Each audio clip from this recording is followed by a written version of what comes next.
It was a quiet afternoon in the Thompson household. The sun shone through the nursery window, and soft lullabies played in the background.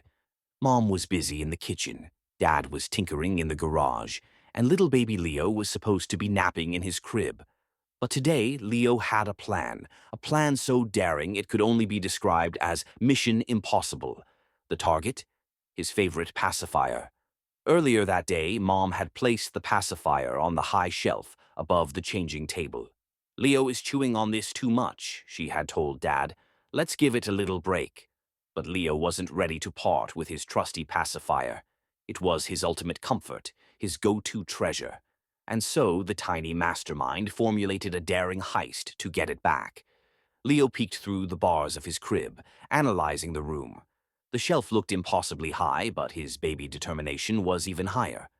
He gurgled softly as if whispering a pep talk to himself. Step 1. Escape the crib.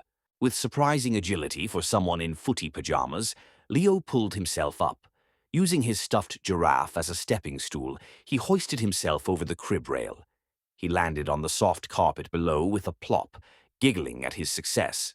The shelf was on the far side of the room, past a field of obstacles. A stack of building blocks teetered dangerously nearby, and a toy train sat in the middle of the floor, its wheels ready to trip him.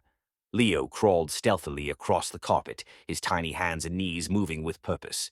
When he reached the train, he paused. With a serious expression, he gave it a soft push, sending it rolling out of his way. Mission progress, he babbled quietly. Now came the most difficult part. Getting to the shelf. Leo eyed the changing table. It looked like a mountain to his tiny frame, but he was undeterred. He spotted his fluffy blanket draped over the side, creating a perfect ramp. Grabbing the blanket with both hands, Leo began his climb. His baby strength was put to the test as he scaled the table, inch by inch. Halfway up, he paused to catch his breath, letting out an adorable sigh. Finally, he reached the top. He carefully stood up, wobbling slightly as he steadied himself. The shelf was within reach.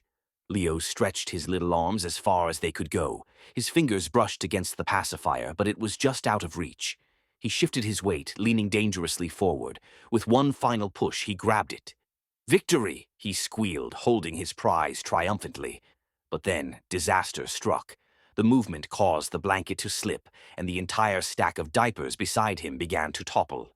In a moment of quick thinking, Leo tucked the pacifier into his onesie and slid down the side of the table, landing on a pile of plush toys below.